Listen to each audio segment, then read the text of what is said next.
Tapos kumaro ko yan, nakarang Sabado.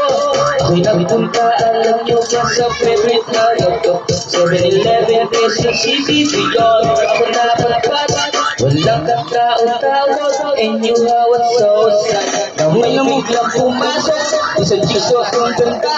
Nakakainis, walang business, pati ang utis niya.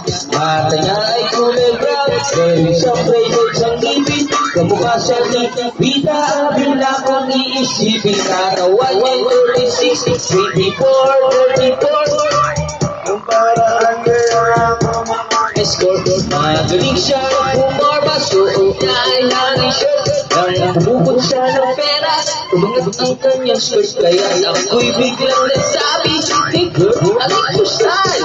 Siya'y kumagating, kumingat at nagpakita ng may-may. Tinanong niya ako ni Benji, ang Joey-an, yung boya.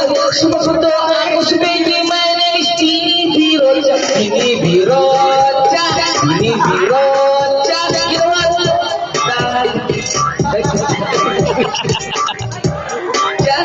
Biro, you know what? In the progress of moving, I will tell the place. Biro, you know what?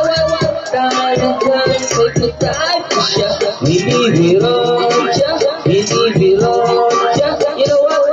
In the progress of moving, so pagkatapos ng isang galain mo, si Biro, kita ko sa sister at ako ay nagulat sa aking nakuna. Oh my God, kasama na ay iba-ibang sabi ko.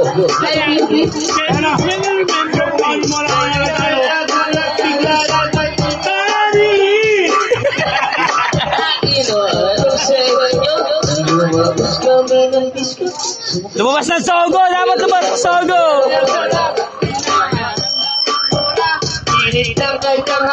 Ay putang ina, palong-palo ah! Ay, palong-palo! Paglabas ng tricycle dapat yan eh!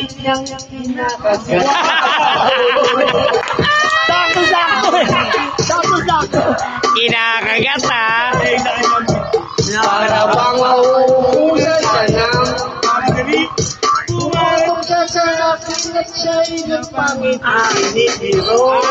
Ah, binibirotya mo yan ah!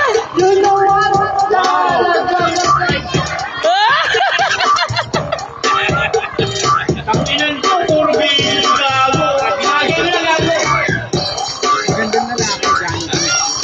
Magandang lalaki daw, dyan. Alam mo yan. Alam. Ako na natabi na bilang na kaya. Magandang lalaki. Lalamig. pinakamaganda lalaki sa mundo.